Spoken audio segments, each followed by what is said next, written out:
Bible తరగతి కూడా వచ్చిన అందరికీ వందనాలండి. మరి ముఖ్యంగా దైవజనులకు ప్రత్యేకంగా వందనాలు.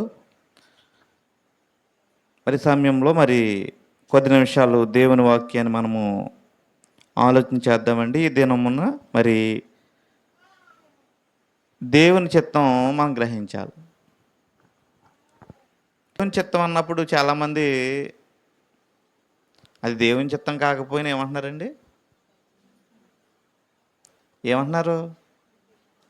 ఇప్పుడు పాపం చేసి దేవుని చిత్తం అంటే ఎలా ఉంటుందండి?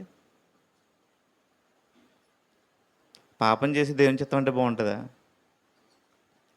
అంటే దేవుని చిత్తం అనేది అసలు ఎందు నిమిత్తం వాడబడుతుంది, అసలు దేవుని చిత్తము ఏంటని మనము ఆలోచన చేసినప్పుడు మరి కొన్ని విషయాలు బైబిల్ గ్రంథం నుంచి ఈ సమయంలో మనం ఆలోచన చేద్దాం. మరి మొదటిగా ఎపిసిల్ రాసిన పత్రిక 5వ అధ్యాయము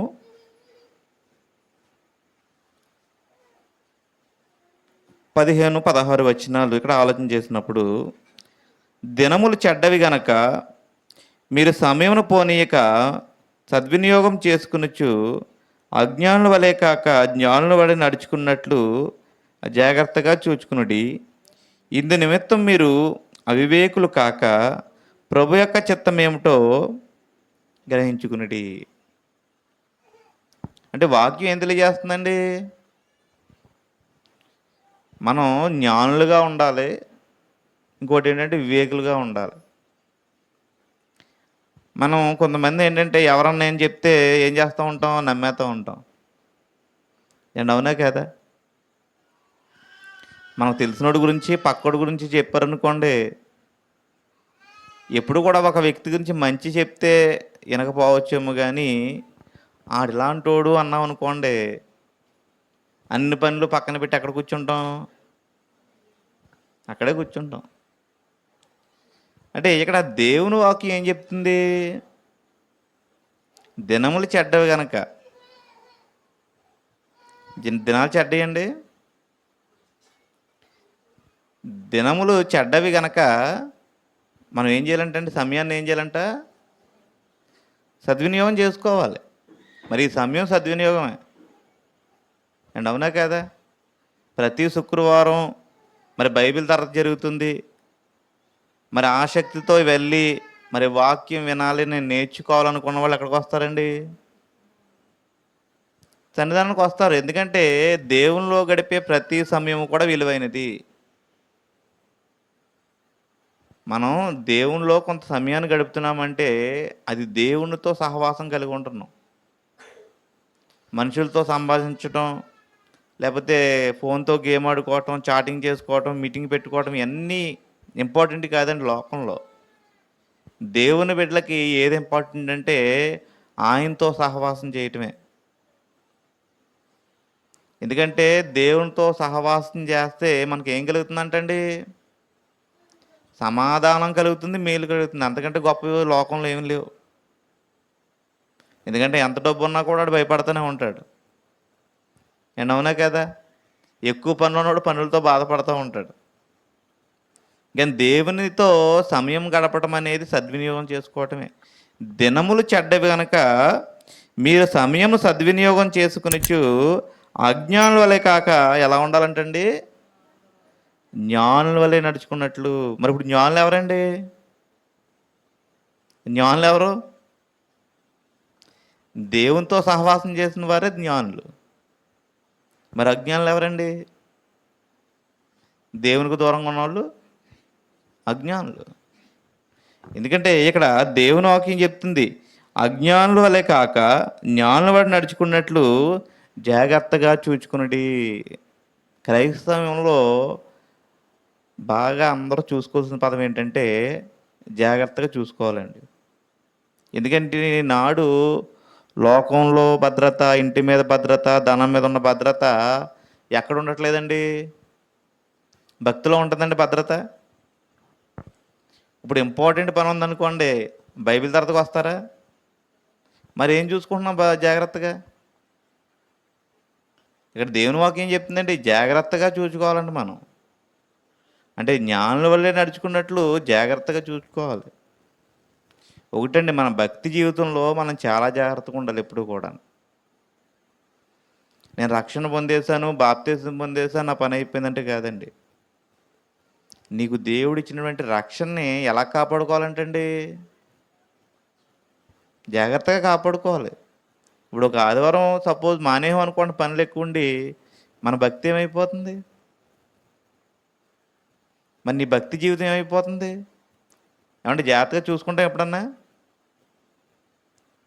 కాబట్టి మనం ఎప్పుడు కూడా సమయం సద్వినియోగం చేసుకుని జాగ్రత్తగా చూసుకోవాలండి. ఆలోచించండి, మీరు అందరూ కూడా, మనకు తెలుసు మనం భక్తి విషయంలో ఎలా ఉంటున్నాం, లేకపోతే లోకం విషయంలో ఏ విధంగా ఉంటున్నాం. ఒక వ్యక్తి డబ్బుని జాగ్రత్తగా ఖర్చు పెడతాడు, ఇంటి బాధ్యతలు చక్కగా చేస్తాడు జాగ్రత్తగా, మరి ఇల్లుని కూడా చాలా జాగ్రత్తగా చూసుకుంటున్నాడు.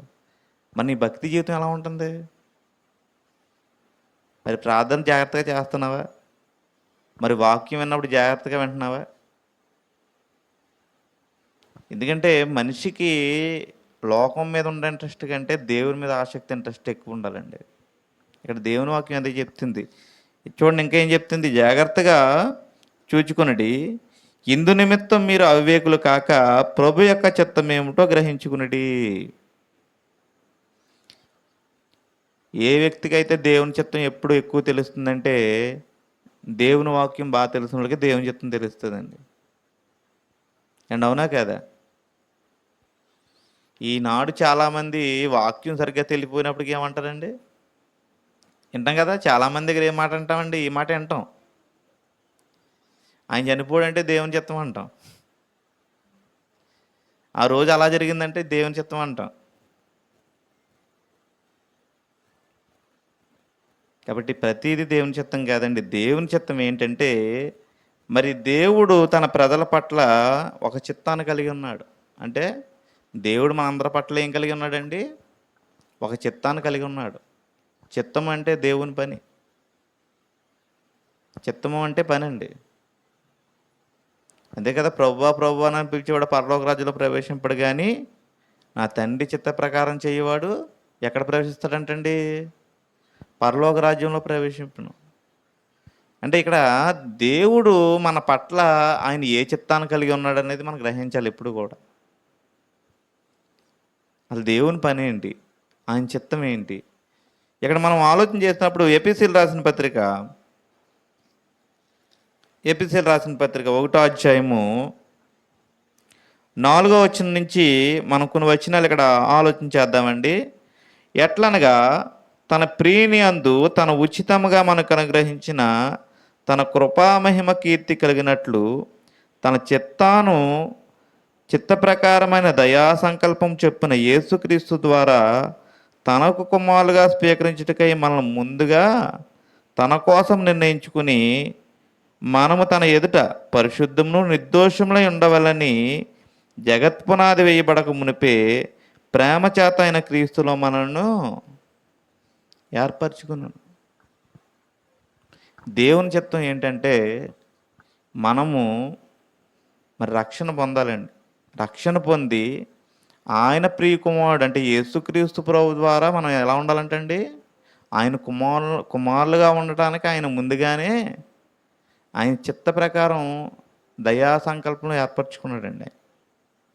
అంటే మనం ఎలా ఉండాలి? దేవుని చిత్తం ఏంటంటే మనం ఎలా ఉండాలండి? నిర్దోషులను పరిశుద్ధులై ఉండాలంట.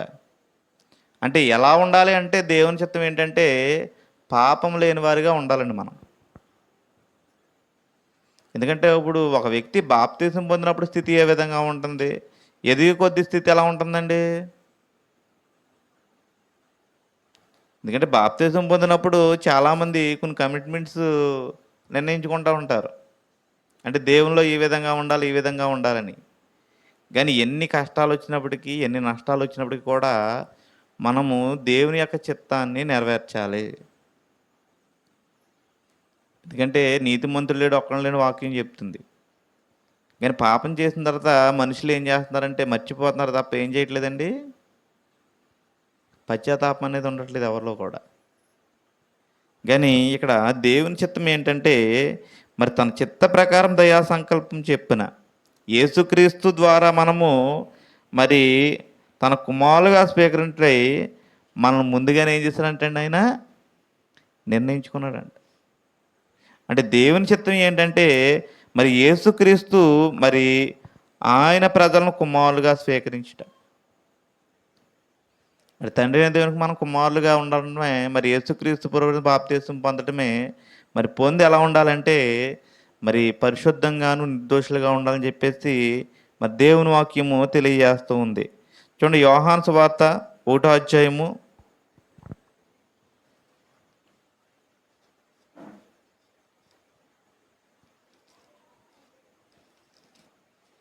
1వ అధ్యాయము మరి 12వ వచనం మనం ఆలోచన చేసినప్పుడు, తనని ఎందరూ అంగీకరించారో వారికందరికీ, అనగా తన నామమునందు విశ్వాసం ఉంచిన వారికి దేవుని పిల్లలగుటకు ఆయన అధికారం అనుగ్రహించెను. అంటే దేవుని చిత్తం ఏంటంటే మరి దేవుని పిల్లలగుటకు, మరి యేసుక్రీస్తు ప్రభువు వారి నామంలో ఎవరైతే అంగీకరిస్తూ ఉన్నారో మరి దేవుని పిల్లలగుటకు ఆయన అధికారం అనుగ్రహించని చెప్పేసి మరి దేవుని వాక్యం చెప్తూ ఉందండి. అంటే దేవుని చిత్తం ఏంటంటే మనం యేసుక్రీస్తు ప్రభువారిని నమ్ముకుని ఆయనలోకి వచ్చిన తర్వాత మన జీవితాలు ఏ విధంగా ఉంటున్నాయి? మరి దేవుని పని మనం చేస్తున్నామా? ఆయన చిత్తాన్ని మనం జరిగిస్తున్నామా? అలాగే ఇంకా మనం ఆలోచన చేస్తే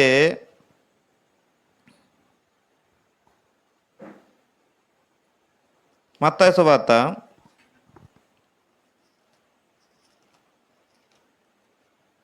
7వ అధ్యాయము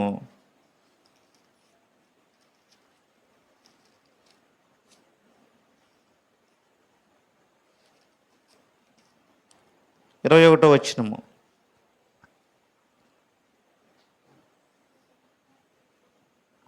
7వ అధ్యాయం 21వ వచనం. ప్రభువా ప్రభువా నన్ను పిలిచి ప్రతివాడును పరలోక రాజ్యంలో ప్రవేశింపడు గాని పరలోకమందున నా తండ్రి చిత్త ప్రకారం చేయువాడే ప్రవేశించును. అంటే దేవుని చిత్తం అనేది మనం చెయ్యాలండి ఎప్పుడు కూడా. ఇప్పుడు బాప్తీసం పొందేసాం, దేవుడిని నమ్ముకున్నాం అంటే అయిపోయిందండి. మనం ఏం చేయాలంటండి? ఏం చేయాలండి? దేవుని చిత్తమే తెలుసుకోవాలి. అంటే ఎప్పుడు కూడా ఒక వ్యక్తి ఈనాడు చాలామంది అంటే వస్తున్నారు, ఆదివారం మేము చర్చికి వస్తున్నాం, లేకపోతే బైబిల్ తరగతిలో చర్చికి వస్తున్నాం అని అనుకుంటున్నాం. కానీ మన పర్సనల్గా మన జీవితంలో చేయవలసిన చాలా విషయాలు ఉన్నాయి. ఎందుకంటే దేవుని వాక్యము చెప్తూ ఉంది, బాప్తీసం పొందేసుకుంటే కాదండి అయిపోలేదు అక్కడి నుంచి. నువ్వు ప్రతిరోజు దేవుని కోసం ఏం చేస్తున్నావండి? ఒకసారి ఎప్పుడన్నా ఆలోచన చేశారా? దేవుని కోసం నేను ఏం చేస్తాను ఎప్పుడన్నా ఆలోచన చేశారా? నీకు నువ్వుగా దేవునికి ఏం చేస్తున్నావు? దేవుని గురించి బోల్డ్ చెప్పొచ్చు. ఆయన ప్రయాణంలో తోడై ఉంటున్నాడు నాకు. ఉదయం నుంచి సాయంత్రం వరకు మరి పని విషయంలో కానీ లేకపోతే మనం కదులుతున్నాం, జీవిస్తున్నామంటే దేవుని కృపను బట్టే కాబట్టి ఆయన చేస్తున్నాం అని చెప్పొచ్చు. కానీ మనం దేవుని చిత్తం ఏం చేస్తున్నాం? అసలు దేవుని చిత్తం ఏంటి? ఎందుకంటే బైబిల్ గ్రంథంలో చాలా ఆజ్ఞలు ఇవ్వబడినాయి.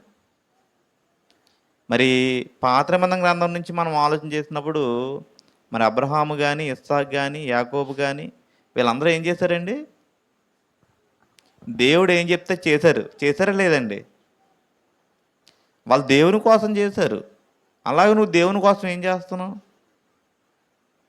ఎందుకంటే ఇప్పుడు సంఘస్థులు ఉన్నారండి కొంతమంది, మరి వాళ్ళకి పనులు ఉన్నప్పటికీ పనులు మానుకుని ఏం చేస్తున్నారు? ఫోటోలు పెడుతున్నారు గ్రూప్లో. చూస్తున్నారండి మీరు? చూస్తున్నారా? లేకపోతే పనుల వల్ల అవి కూడా చూడటం మానేస్తున్నారా? ఎందుకంటే ఇది దేవుని పని అని వాళ్ళు చేస్తున్నారండి. ఇప్పుడు మనలాగే వాళ్ళకే పనులు ఉంటే వాళ్ళు మానేవచ్చు, ఎందుకు మానట్లేదు? అది కూడా దేవుని చిత్తం అండి. దేవుని మందిరం కట్టమన్నప్పుడు దేవుని చిత్తం. ఎందుకంటే ఆ పని విషయంలో ఎప్పుడు కూడా, ఇప్పుడు నువ్వు ఇల్లు కట్టుకుంటావు అనుకోండి, నీ పని అంతా మానేసుకుని అక్కడే కూర్చుంటావు, అవునా కదండి? అంటే ఇల్లు ఎలా కడుతున్నారు, మరి సిమెంట్ ఎలా కలుపుతున్నారు, ఇవన్నీ మనం చూస్తాం. మరి దేవుని మరి మందిరానికి రేపన్న రోజుల్లో ఆ మందిరం పూర్తయిన తర్వాత మనం అక్కడ అందరం కూడా ఆరాధిస్తాం. కానీ మరి ఇది దేవుని పని కాబట్టి మరి ఆ పని మనం ఆసక్తి కలిగి చేస్తున్నామా? ఎందుకు ఆలోచించేయండి. అంటే మేము ఎప్పుడు చెప్తున్నాం, దేవుని చిత్తం అండి, దేవుని పని చేయండి, ఆశీర్వాదం పొందుకోండి అని చెప్తున్నాం. ఎందుకంటే మనం మీటింగ్‌లో ఉండటం ఇయన్నిటిలో ఉంటామండి. కానీ అసలైన దేవుని పని ఏంటని మనం ఆలోచన చేయాలి.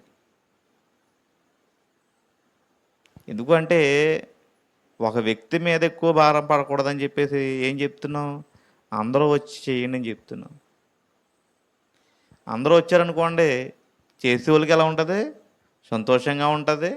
భారం కూడా పడదు. ఎందుకంటే ఈ దేవుని మందిరం అనేది రేపు మనం కూడుకునే స్థలం కాబట్టి అందరూ చెయ్యాలి. నేను చూస్తూ ఉంటానండి, ఫోటోలు చూస్తూ ఉంటాను. ఎందుకంటే నాకు రావటానికి అవకాశం లేదు కానీ దూరంగా ఉన్నాను కానీ పక్కనే ఉంటే ఇక్కడే కూర్చుంది నాకు తెలిసి. కానీ ప్రతిరోజు మనం ప్రార్థన చేస్తున్నాం, అది కూడా మంచిదే, మంచి విషయాలన్నీ కూడా. అలాగే మనం దేవుని చిత్తం ఏంటనేది ఆలోచన చేయాలండి. ప్రభువా ప్రభువా అని ఇంట్లో 24 గంటలు మనం పిలిచినా ప్రయోజనం లేదు. పరలోక రాజ్యంలో ప్రవేశింపరు. కానీ దేవుని చిత్త ప్రకారం చెయ్యాలి. అడగాలండి, మనం అడగాలి. ప్రభువా నీ చిత్తం ఏంటి? నా జీవితంలో నీ చిత్తం ఏంటి? మనం అందరం బ్రతికున్నాము లేకపోతే సజీవ లెక్కల్లో ఉన్నామంటే ప్రతి ఒక్కరికి దేవుడు ఒక బాధ్యత ఇస్తూ ఉంటాడండి. ప్రతిదీ దాని దాని పని నిమిత్తము నియమింపబడినని సామెతల గ్రంథంలో ఉంటుంది. ఎవరు పిలుచుకుంటున్నారండి? నరులారా తిరిగిరండి, ఆయనే పిలుచుకుంటున్నాడు. ఆయన పిలుచుకున్నప్పుడు ఏం చేసినా ఎవ్వరు ఆగరండి. కానీ ఒకటి, మనం బ్రతికున్నప్పుడు మనం దేవుని కోసం ఏం చేశాను? అదేంటి, నువ్వు రక్షణ పొందావంటే నువ్వు పరలోక రాజ్యంలోకి వెళ్ళటానికి నరకాన్ని తప్పించుకొని నువ్వు బాప్తీసం పొందావు. ఆ రక్షణ దేవుడే ఇచ్చాడు. కానీ నువ్వు దేవుని కోసం ఏం చేస్తావు నువ్వు జీవితంలో? అది మనం ఆలోచన చేయాలండి. మనం ఖచ్చితంగా దేవుడు అడినప్పుడు దేవుని చిత్తం బైబిల్ గ్రంథంలో చాలా విషయాలు ఉన్నాయి. అలాగే ఇంకా మనం ఆలోచన చేసినప్పుడు తెస్సలోనికి రాసిన మొదటి పత్రిక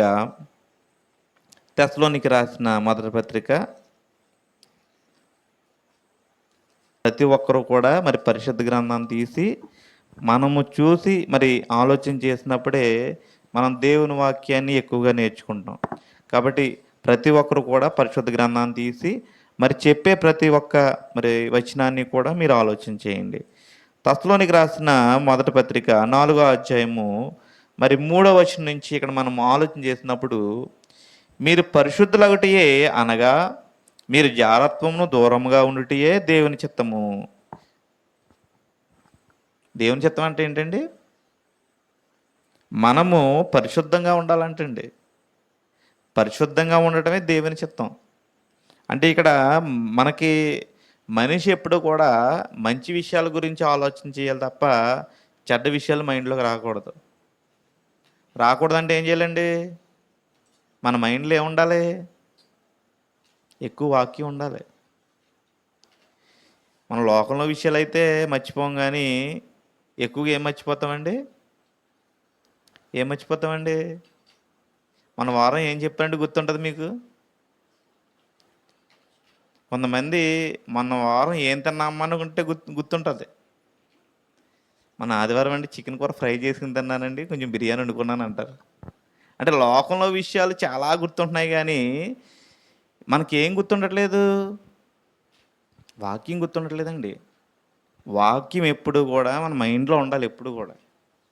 ఎందుకంటే నువ్వు పాపం చేస్తున్నావంటే వాక్యం నీ ముందుకు రావాలి. నువ్వు అబద్ధం ఆడుతున్నావంటే నీ పెదాల మీదకి రాకముందే నీ మైండ్లోకి రావాలి, నా అబద్ధం ఆడకూడదు దేవుని బిడ్డనని చెప్పేసి. ఇదంతా ఎందుకు అంటే దేవుడు మనకి ఇచ్చాడండి, దేవుని చిత్తం అది. పాపం చేయకుండా ఉండటం. ఇక్కడ దేవుని వాక్యం చూడండి, చాలా చక్కగా చెప్పడం, మీరు పరిశుద్ధులగుటయే అనగా మీరు జారత్వము దూరంగా ఉండుటయే దేవుని చిత్తము. ఎందుకంటే దేవుని చిత్తము ఏంటి అంటే మరి పాపం చేయకుండా ఉండటం. యేసుక్రీస్తు ప్రభువారండి సిలువ మరణం పొందకముందు ఆయన ప్రార్థన చేసినప్పుడు ఆయన ఏమంటున్నాడు? యేసుక్రీస్తు ప్రభువారు, నీ చిత్తమే జరగాలి. అంటే నీ చిత్తమే సిద్ధించును అనే మాట ఆయన వాడుతూ ఉన్నాడు. ఆయన మానవ శరీరంలో ఉన్నప్పటికీ కూడా మరి 33.5 సంవత్సరంలో మరి భూమి మీద ఉన్నప్పటికీ కూడా ఆయన ఎప్పుడు కూడా ఏం చేయలేదండి? పాపం చేయలేదు. మరి ఆయన ధరించుకున్న మనము మరి మన జీవితాలు ఏం చేస్తున్నాం మనం? మనుషులకి ఆశలు ఉంటాయండి. ఆశలు ఎక్కువైతే వస్తుంది, ఖచ్చితంగా పాపం వస్తుంది. ఇప్పుడు మనిషికి ఎంత డబ్బు ఇచ్చినా వద్దంటాడండి, కావాలంటాడా? ఎందుకంటే ఒక మనిషిని మనం కొన్ని క్రియల ద్వారా కనిపెట్టవచ్చు. కాబట్టి క్రైస్తవమైన మనము వాక్య ప్రకారంగా జీవించడం అనేది చాలా అవసరం. ఎందుకంటే నేను చాలాసార్లు విన్నాం అనుకోవచ్చు మీరు, కానీ అయినప్పటికీ కూడా మన జీవితంలో ప్రయత్నిస్తున్నామా లేదని చాలా అవసరం. ఎందుకంటే మీకు ఇందాక ఒక మాట చెప్పాను, మన భక్తి జీవితాన్ని ఎప్పుడు కూడా మనం ఎవరికి కనపరుచుకోవాలండి? మనుషులకు కాదు. ఎవరికి కనపరుచుకోవాలండి? నా భక్తి జీవితాన్ని నేను ఎప్పుడు దేవునికి కనపరుచుకోవాలి. పక్కన ఉన్న వాళ్ళు చాలామంది శ్రమలో శోధనలు వస్తాయి. నువ్వు భక్తిలో ఉన్నప్పుడు సాతానుడు ఖచ్చితంగా ఏం చేస్తాడంటే నీకు పక్క నుంచి మాటలు తప్పిస్తూ ఉంటాడు. నీ దేవుడిని నమ్ముకున్నావు, నీకేం జరిగింది? నీ దేవుడిని నమ్ముకున్నావు, మరి నీ బిడ్డకు ఒంట్లో పోలేదు, ఇప్పుడు నీ దేవుడు కరుణించేశాడా? అండ్ వస్తాయి రావు ఈ మాటలు, ఖచ్చితంగా వస్తాయి. అయినప్పటికీ కూడా నీ భక్తిని ఎప్పుడు కూడా నువ్వు మనుషులకు కాదు కానీ ఎవరికి చూపించాలండి? నీ దేవునికే చూపించాలి. ఇక్కడ దేవుని వాక్యం చెప్తుంది, జారత్వం నుంచి దూరంగా ఉండండి. అంటే పాపం నుంచి మనం దూరంగా ఉండాలి. ఎందుకంటే యోసేపు ఏం చేశాడండి? పాపం చేశాడా? ఏం చెప్తుంది యోసేపు గురించి? పాపం నుంచి పారిపోయాడు. మరి యేసుక్రీస్తు వారు పాపం లేకుండా ఉన్నాడంటండి, పాపం లేనిగా వాడిగా ఉన్నాడని చెప్పేసి మరి దేవుని వాక్యం చెప్తుంది. మరి మన జీవితంలో కూడా మనము కూడా ఒక నిర్ణయం అనేది ఖచ్చితంగా తీసుకోవాలండి.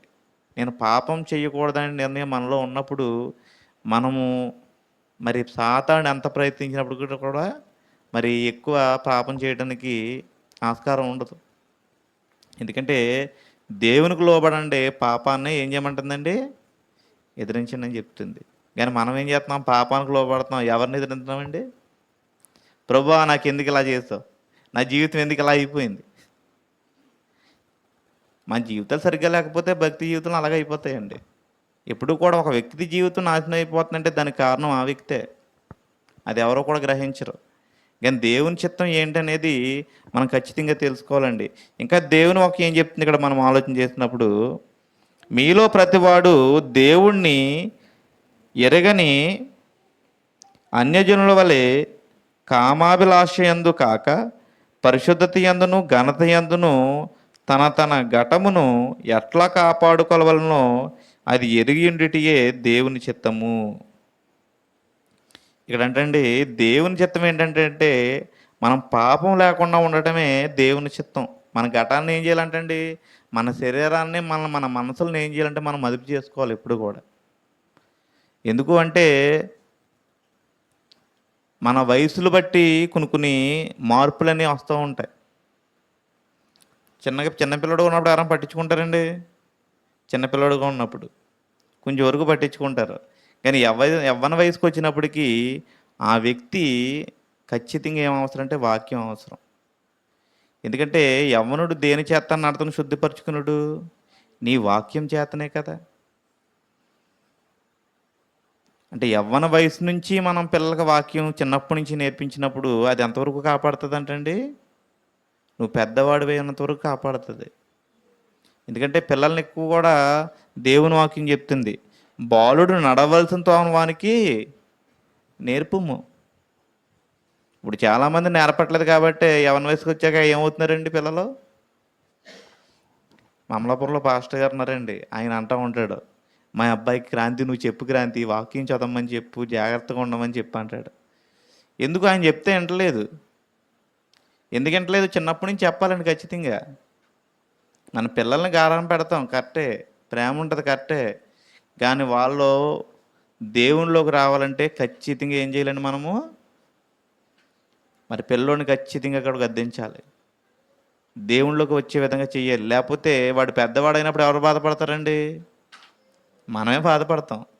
కాబట్టి పిల్లల్ని ఎప్పుడు కూడా దేవునిలో పెంచండి. అలాగే ఇక్కడ దేవుని వాక్యం చెప్తుంది, పాపం లేని వానిగా ఉండటమే దేవుని చిత్తమని. మరి దేవుని చిత్తం పట్ల ప్రత్యేకమైన ఆసక్తి ఉండాలండి మనకి. ఏముండాలండి? ఆసక్తి. మన ఆసక్తి ఒక్కొక్కరికి ఆసక్తి ఉంటుంది. వాళ్ళు బట్టలు కొనటం ఆసక్తి, వాళ్ళు శుభ్రంగా వంటలు వండుకుని తినటం ఆసక్తి, వాళ్ళు యూట్యూబ్ని కూడా వదలరు. కొన్ని ఆసక్తులు ఏంటండి?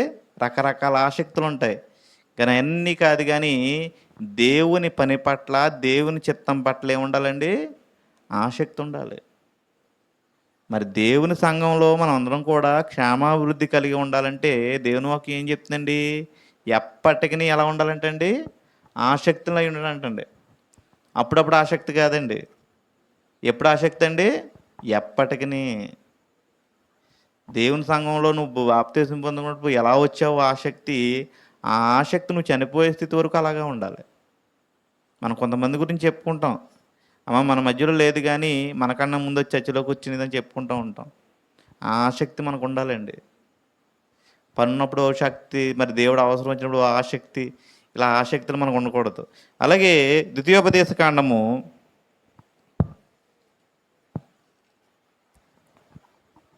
'మరి దేవుని చిత్తం పట్ల మరి ప్రత్యేకమైన ఆసక్తి ఏంటని మనం ఆలోచన చేస్తున్నప్పుడు ద్వితీయోపదేశ కాండము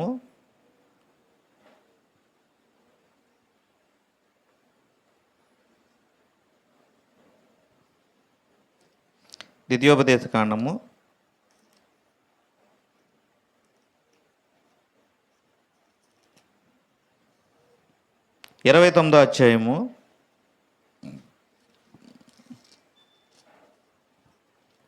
29వ అధ్యాయము 29వ వచనము. రహస్యములు మన దేవుడైన యెహోవాకు చెందును. అయితే మనము ఈ ధర్మశాస్త్ర వాక్యములన్నిటిని అనుసరించి నడుచుకున్నట్లు బయలుపరచబడినవి ఎల్లప్పుడూ మనవియు మన సంతతి వారివి అగునని చెప్పుదురు. అంటే ఈ దేవుని చిత్తం అంటే మరి ప్రత్యేకమైన ఆసక్తి ఏంటంటే, మరి దేవుడు చెప్పిన మాటలను ఏం చేయాలంటండి? అనుసరించాలంటండి. అంటే వాక్యాన్ని అనుసరించటమే మరి దేవుని చిత్తం పట్ల ప్రత్యేకమైన ఆసక్తి. అంటే ఎప్పుడు కూడా మనం దేవుని వాక్యాన్ని ఏం చేయాలి? దేవుడు ఏం చెప్తున్నాడని ఆలోచన చేయాలి. ఎందుకంటే చాలామంది దేవుడు చెప్పడం అంటే దేవుడు మాట్లాడటం కాదు, కానీ వాక్యంలోనే అన్నీ పొందుపరిచాడు ఆయన. మరి పాత నిబంధన గ్రంథంలో అప్పుడు వాళ్ళకి ధర్మశాస్త్రం అనేది లేదు, ఆదికాండం ఆ టైంలో లేదు. కాబట్టి మరి దేవుడు మాట్లాడేవారు, కాబట్టి ఆ మాటల ద్వారా వాళ్ళు విశ్వసించి ఏం చేసేవారండి?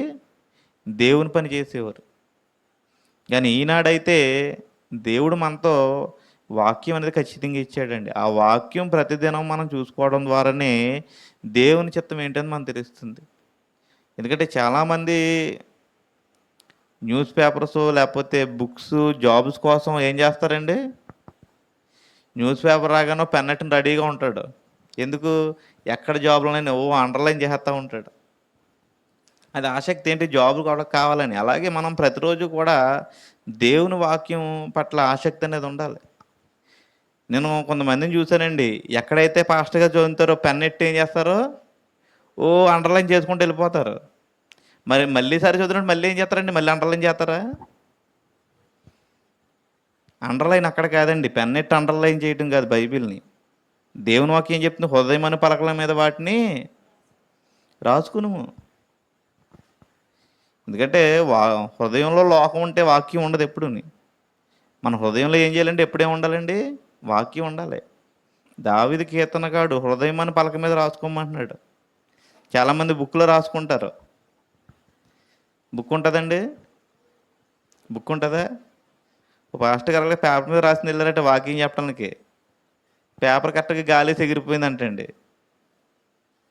ఆయన ఏం చెప్పలేకపోతున్నాడు. ఇప్పుడు ఆ పేపర్ కనిపిస్తుందా? గాలికి ఎగిరిపోయింది. కాబట్టి ఎప్పుడు కూడా వాక్యం అనేది ఎప్పుడు కూడా ఏం చేయాలంటే హృదయం అనే పలకల మీద రాసుకోవాలండి. ఎందుకంటే నువ్వు వాక్యం ఎగిరిపోవచ్చు, బుక్ పాడైపోవచ్చు, కానీ ఏం చేయాలి? ఎక్కడ రాసుకోవాలండి? హృదయమును పలక మీద రాసుకున్నప్పుడు ఖచ్చితంగా ఎవరో చెరిపేయడానికి అవకాశం ఉండదు. ఎందుకంటే దేవుడి వాక్యం అనేది హృదయంలో ఉండటం అనేది చాలా గొప్ప విషయం. కాబట్టి ఇక్కడ దేవుని వాక్యం చెప్తుందండి. దేవుడు మరి చెప్పిన పనిని, మరి దేవుని మాటలు మనం అనుసరించవలసి ఉన్నదండి. ఎందుకంటే ఎవరైతే దేవుని మాటలను అనుసరిస్తారో వాళ్ళు ఏం చేస్తారంటండి, దేవుని చిత్తం పట్ల మరి ప్రత్యేకమైన ఆసక్తి కలిగి ఉంటారంటండి. అపోస్తుల కార్యములు 9వ అధ్యాయము, ఇక్కడ ఒక వ్యక్తి మరి దేవుని యొక్క మాటలో తెలబడినప్పుడు మరి దాని ప్రకారం మరి చెయ్యాలని చెప్పేసి దేవుని వాక్యము తెలియజేస్తూ ఉంది. అపోస్తుల కార్యములు 9వ అధ్యాయము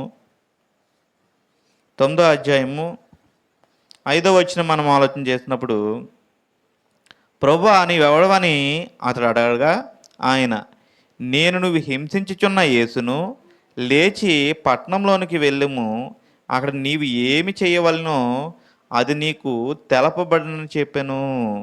ఇక్కడ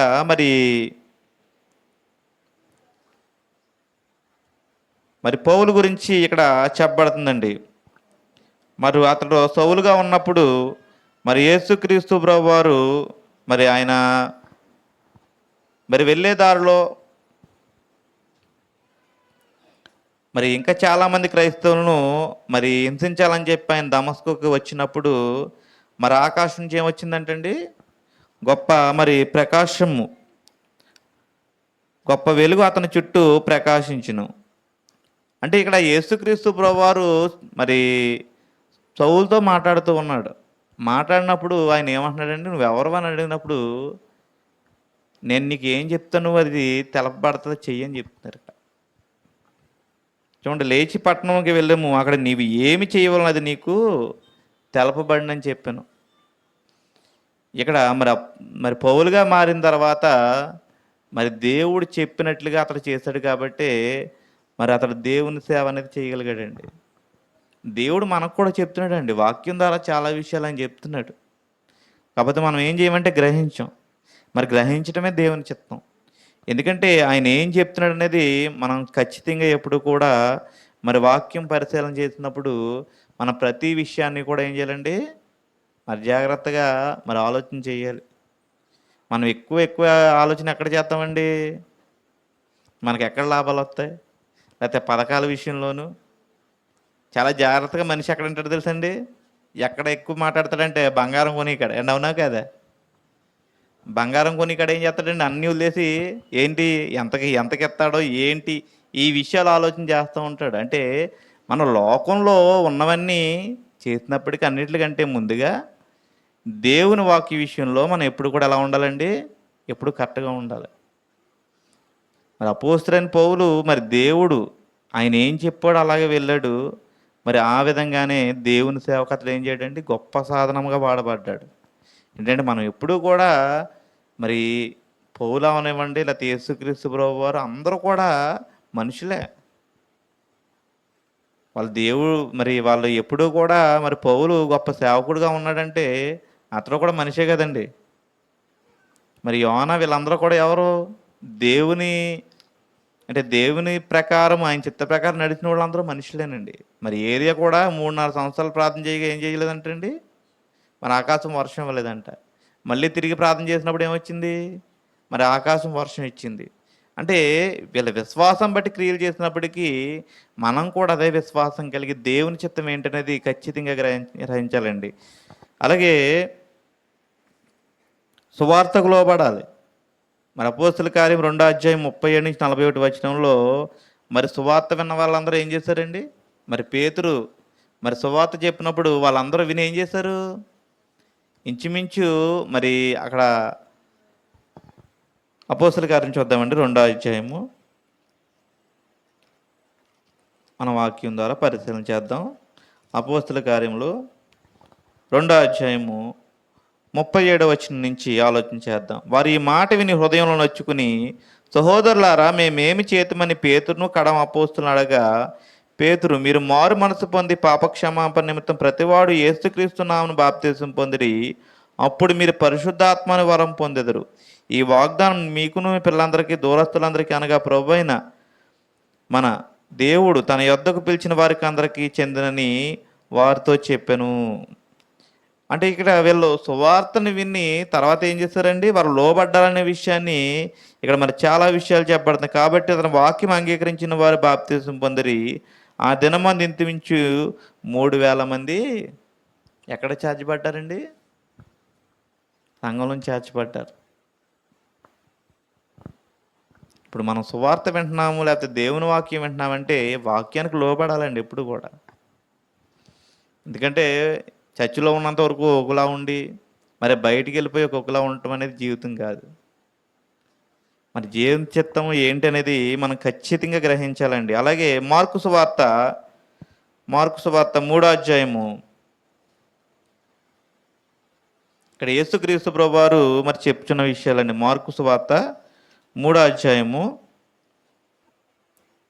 ఆయన సహోదరులను తల్లియు వచ్చి వెలుపల నిలిచి ఆయన్ను పిలవనంపిరి. జనులు గుంపులుగా ఆయన చుట్టూ కూర్చుండిరి. వారు, ఇదిగో నా తల్లియు నీ తల్లియు నీ సహోదరును వెలుపల ఉండి నీ కోసము వెదుగుచున్నారని ఆయనతో చెప్పగా, ఆయన నా తల్లి నా సహోదరులు ఎవరని ఆయన చుట్టూ కూర్చున్న వారిని కలచూచి, ఇదిగో నా తల్లియు ఇదిగో నా సహోదరును, దేవుని చిత్తము చెప్పున జరిగించువాడే నా సహోదరుడును సహోదరి అని తల్లియునని చెప్పాను. యేసుక్రీస్తు వారు ఏమంటున్నారండి? అయ్య బాబు, మా అమ్మ వచ్చిందా, నా సహోదరుడు వచ్చాడా, ముందు ఇక్కడ పిలవని అనిపించండి అంటలేదండి. ఏమంటున్నాడు ఆయన?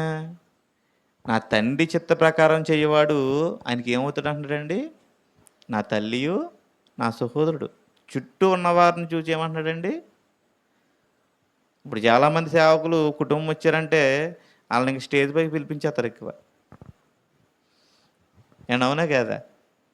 కానీ యేసుక్రీస్తు ప్రభువారు ఏం చేస్తున్నారు అక్కడ? తల్లి సహోదరుడు వచ్చినప్పటికి కూడా నా తల్లి నా సహోదరుడు మీరే. ఎందుకంటే నా తండ్రి చిత్త ప్రకారం చేయవాడు. ఎందుకంటే దేవుని చిత్తం చెప్పున మనం చేసినట్లయితే మనం కూడా మరి యేసుక్రీస్తు ప్రభువారికి ఎలా ఉంటామంటండి? అంటే ఆయన సహోదరుడుగాను ఆయన తల్లిగా ఉంటామని చెప్పేసి మరి దేవుని వాక్యం చెప్తుంది. దేవుని చిత్తం అనేది చిన్న విషయం కాదండి. చాలామంది ఈ విషయాన్ని ఎవరు కూడా పట్టించుకోరు. కానీ దేవుని చిత్తంలోనే ఏముందంటే పరిశుద్ధత ఉంది. ఆయన చిత్తం అంటే దేవుడు మనం ఎలా ఉండాలో అనేది ఆయన చిత్తం. మన దేవునిలో ఎలా ఉండాలనేది దేవుని చిత్తం. అలాగే కొలసీలు రాసిన పత్రిక 1వ అధ్యాయము, మన దేవుని చిత్తం గురించి మరి పూర్ణంగా మరి గ్రహించాలండి, తెలుసుకోవాలి. ఈనాడు చాలామందికి ఏం తెలియదంటే దేవుని చిత్తం అంటే ఏంటో కూడా సరిగ్గా తెలియదండి. ఎవరన్నా దేవుని చిత్తం అంటే మనం కూడా దేవుని చిత్తం అంటాం. అసలు ఏంటని అడిగితే ఏం చెప్పగలమండి? ఏం చెప్పలేం. కాబట్టి మనం ఎక్కువగా దేవుని వాక్యం నేర్చుకున్నప్పుడే మరి మరి దేవుని విషయాలు మనం చెప్పగలుగుతాం. కాబట్టి మరి కొలసీలు రాసిన పత్రిక 1వ అధ్యాయము 9 నుంచి మనం ఇక్కడ ఆలోచన చేసినప్పుడు, అందుచేత ఈ సంగతి వినుడి నాటి నుండి మేమును మీ నిమిత్తం ప్రార్థన చేయటం మానక, మీరు సంపూర్ణ జ్ఞానమును ఆత్మ సంబంధమైన వివేకం గలవారును ఆయన చిత్తమును పూర్ణంగా గ్రహించువారునై ప్రతి సత్కార్యంలో సఫలవుచు దేవుని విషయమైన జ్ఞానమందు అభివృద్ధి పొందుతూ అన్ని విషయంలో ప్రభువును సంతోషపెట్టినట్లు ఆయనకి తగినట్లుగా నడుచుకునవలననియు ఆనందంతో కూడిన పూర్ణమైన ఓర్పును దీర్ఘశాంతమును కనపరిచినట్లు ఆయన మహిమాశక్తిని బట్టి సంపూర్ణ బలంతో బలపరచబడవలననియు. ఇక్కడ చాలా విషయాలు చెప్పబడుతున్నాయండి. ఇక్కడ మరి అపోస్తలుడైన పౌలు కొలసీ రాసిన పత్రికలో చాలా విషయాలు తెలియజేస్తూ ఉన్నాడు. 9వ విషయంలో ఆయన ఏమంటున్నాడండి? మీరు సంపూర్ణమైన జ్ఞానమును ఆత్మ సంబంధం వివేకము గలవారును ఆయన చిత్తమును పూర్ణముగా గ్రహించువారునై. ఆయన చిత్తాన్ని పూర్ణంగా గ్రహించాలి. ఆయన చిత్తం ఏంటి? సత్కార్యాలు చేయటం దేవుని చిత్తం. ఎందుకంటే మీరు సత్క్రియలు చేయటానికే దేవుడు మిమ్మల్ని ఏర్పరచుకున్నాడనే మాట ఉంది. జగత్ పునాది వేయబడకముందే దేవుడు నిన్ను ఎందుకు ఏర్పరచుకున్నాడు? నువ్వు అసలు రక్షణ పొందవు. ఎందుకు రక్షణ పొందవు? దేవుడిని ఎందుకు పిలుచుకున్నాడు? నువ్వు సత్కార్యాలు చేయటానికి. సత్కార్యాలు చేయటానికి కూడా మరి దేవుని బిడ్డలుగా ఉన్న మనం సత్క్రియలు చేయాలండి. చాలామంది బయటగా క్రైస్తవులు అంటే ఏంటంటే వాళ్ళు గొడవ పడరు, క్రైస్తవులు మంచిగా నడుచుకుంటారు. మరి క్రైస్తవులు మరి క్రీస్తు ప్రభువుని బట్టి గొప్పగా ఉంటారని చెప్పేసి మరి చాలామంది నిర్ణయాలు కలిగి ఉంటారండి. మీకు తెలిసి ఎక్కువ క్రైస్తవులు తీసుకుంటారు ఎక్కువ షాపుల్లో కానీ ఎక్కడన్నా పనుల్లో. ఎందుకో తెలుసండి, వాళ్ళు నమ్మకంగా ఉంటారని. మనం అనుకుంటాం చాలామందికి అన్యులు విగ్రహాల పూజలు అయితే తెలుస్తాయి తప్ప యేసుక్రీస్తు ప్రభు వారి గురించి తెలియదని మనం అనుకుంటాం. కానీ వాళ్ళకి చాలా విషయాలు తెలిసినప్పటికీ వాళ్ళు ఏం చేస్తారంటే పైకి చెప్పరు, కానీ వాళ్ళకు కూడా యేసుక్రీస్తు ప్రభు వారికి నమ్మకం ఉంటుందండి ఖచ్చితంగా. నా జీవితంలో చాలామంది వాళ్ళ హిందువులు అయినప్పటికీ కూడా వాళ్ళు అనేవారు, బాబు మా కోసం ప్రార్థన చేయి, మేము చర్చికి అయితే రాము కానీ మా కోసం ప్రార్థన చేయనివారు. ఎందుకంటే వాళ్ళ ఇంట్లో వాళ్ళు భయపడి. కాబట్టి క్రైస్తవులు ఏ విధంగా ఉండాలి అంటే దేవుని చిత్తం పూర్ణంగా గ్రహించాలి, మరి సత్క్రియలు చేయాలి. ఇంకా చాలా విషయాలు మరి దేవుని వాక్యంలో మరి చాలా విషయాలు చెప్పబడుతున్నాయండి. మరి ఇక్కడ చెప్పడానికి సమయం లేనప్పటికీ కూడా మీరు గృహాలకు వెళ్ళి మరి ఆ వాక్యాన్ని మరి గ్రహించండి. ఖచ్చితంగా మనం గ్రహించి ఆలోచన చేసినప్పుడు దేవుడు తగిన జ్ఞానాన్ని మన అందరికీ కూడా మరి దయచేస్తాడు. మరి ఇంతవరకు శ్రద్ధగా ఉన్న మీ అందరికీ వందనాలు. మరి విన్న వాక్యం